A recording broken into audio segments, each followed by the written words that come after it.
Hi, everyone. It's Plastic EP. Let me tell you, I got one of my best friends there from the UK. The guy has a plethora of information, writing so many books, right, on so many topics.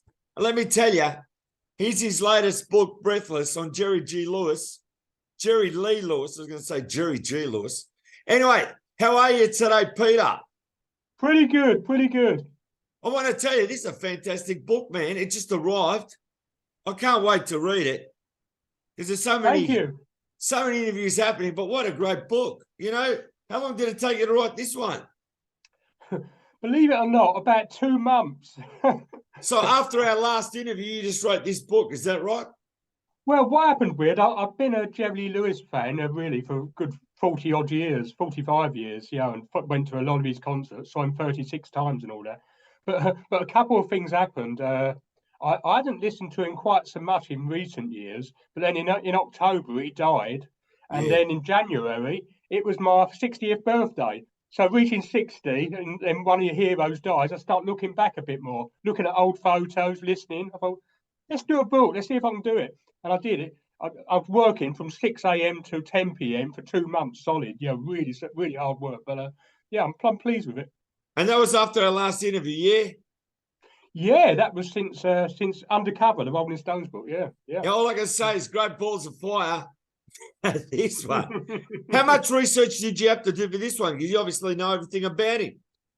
I pretty much knew a good 80% of it. I had written down on notes and things, and I knew quite a bit. But I did research, like who did the original versions and who covered the songs and things like that. That took a bit more research, but a lot of it I did know. Yeah. Do you watch a lot of his clips on YouTube? I mean, how great is it when he started? It was like a man out of control. Oh yeah. I've been collecting. I was collecting these in the VHS days back in the 80s and 90s. Yeah, I've got a massive collection. Yeah, so yeah. And then what happens? I just want to get this straight. He married his cousin, and then he went to England, and that's where his career sort of like fell down. Is that right? What's the story there? Yeah, but what happened with it, he married her in late 57, but he actually went to Australia in early 1958. I believe it was January or February with Buddy Holly. And that was a successful tour, and he kept that because it was all kept hushed.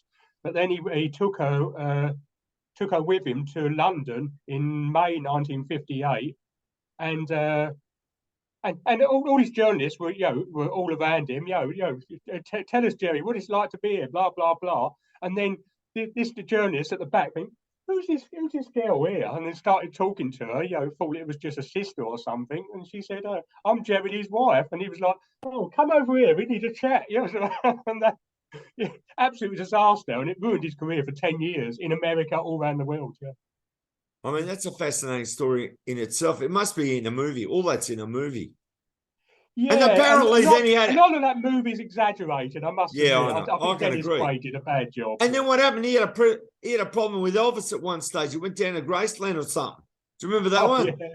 With a gun or something. Is that right?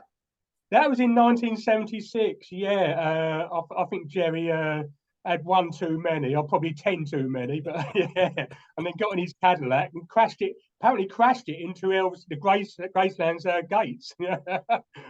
And then there was a new security guard there who didn't recognise Jerry Lewis and thought, "Oh, this is someone trying to break in," and called the cops, and he got arrested. Yeah. Who was the one who went down there with a gun or something?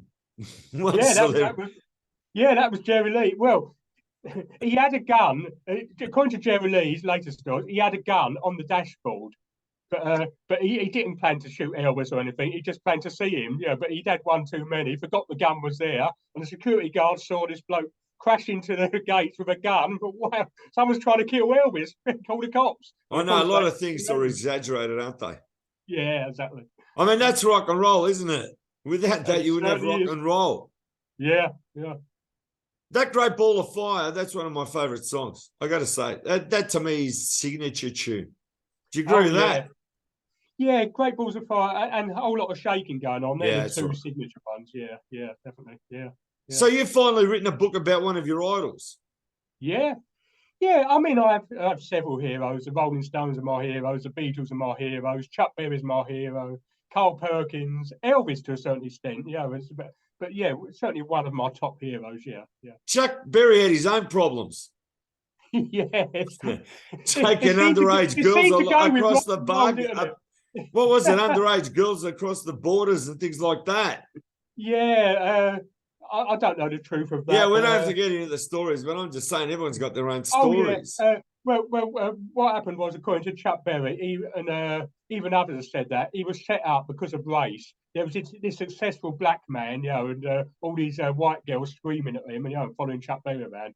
And it was a bit of a setup. It does seem, Yeah, so nobody knows their rock and roll lifestyle, as I said. So I mean, who knows? They're living the dream.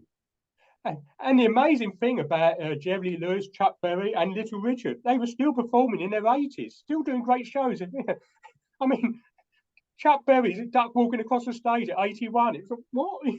Yeah, but so are the Rolling Stones. I'll be changing the name to the Rolling Bones. Well, they're amazing. I mean, look at Mick Jagger. I mean, he still sounds the same. Mick Jagger is fantastic, and he'll be. I know, but I'm just saying people like cracking jokes. You know what I mean? You got to crack some jokes to have a laugh. Oh yeah, and Paul McCartney's still great. I know he's great. He's fantastic. He's still fantastic. Yeah, still going. Yeah. Ringo's still going. Yeah, exactly. 80 is just a number. It really is. Mickey Dolenz is still going there. He's touring in the US now. He's doing Headquarters. He's doing the whole Headquarters album. Did you know that? Oh, well. No, I didn't. I knew he was still around and still touring. Oh, wow. Well, he's the last one left. Yeah, I did know that, unfortunately. Yeah. Now, I've got to ask, where can they get this fantastic book now? Where's it available? Go through all your links and tell us wherever they can buy the book. Well, Amazon, any Amazon store in the world, really. UK, USA, Australia. Yeah. You do know that Jerry Lee Lewis toured Australia 5 times. He went in 58, 60, 70, 79, and 89. But if you want to laugh, Google on YouTube, Jerry Lee Lewis on the Don Lane Show. Yeah, I got the Don Lane Show. Yeah, he was on the Don Lane Show in 1979. And he was so drunk, he can barely stand up. It's the most drunken performance he ever did. It's hilarious, but yeah. I got to say, I missed some of his concert because no one's meant to know, right? But I was born in 1958. Oh, right. You got 5 years on me. I was born 63. So, yeah. I never say my age. No. But anyway, now tell me, what have you got planned? There's a little secret book that you're starting to write now. You're halfway through it. Just tell everyone what the topic's about. You don't have to go into details. Yeah. Well, what happened was, following the Rolling Stones one, I wanted something Beatles related, but I think I've come up with a bit of a new angle. But it was quite involved. I've already interviewed about 50 people.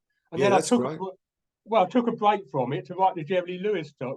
That's how I have a rest. I write another book. And then I wrote that. And then I'll finish the Beatles book. That'll probably be, I'm taking it a bit easy for a month or two, but probably late summer or early autumn. So, it's something I'm excited about. Yeah. I can't say too much about it. As soon as the book's done, just tell me, let's do another show on the Beatle book. It sounds fascinating to me. Of course. Now, Peter, I want you to tell everybody about all the other books, right? Just mention some of the best-selling titles, and again, where they can buy those other books you got, what topics they are, because they're fascinating. I did 2 on Top and Pops, which is a big UK show. I did 1 on Shindig, which we spoke about last time. That's great. Yeah, and a couple of others on TV. The last one I did, which you spoke to me about, Rolling Stones Undercover, 500. There's 500 cover versions of Rolling Stones songs. I can't remember the exact title, but yeah. And that didn't do much, actually, surprisingly. It got great reviews, but it didn't sell a great deal. This has already sold 3 times as much as the Rolling Stones book. I never know what's going to sell and what doesn't, but it's just the way it goes, isn't it? So what, the Jerry Lewis book is going on fire, is it?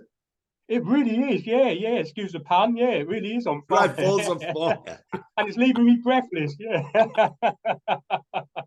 All right, as soon as you write your other book, get on to me and let's get out there. Go out there and buy Peter's books, as I tell you, it's fantastic.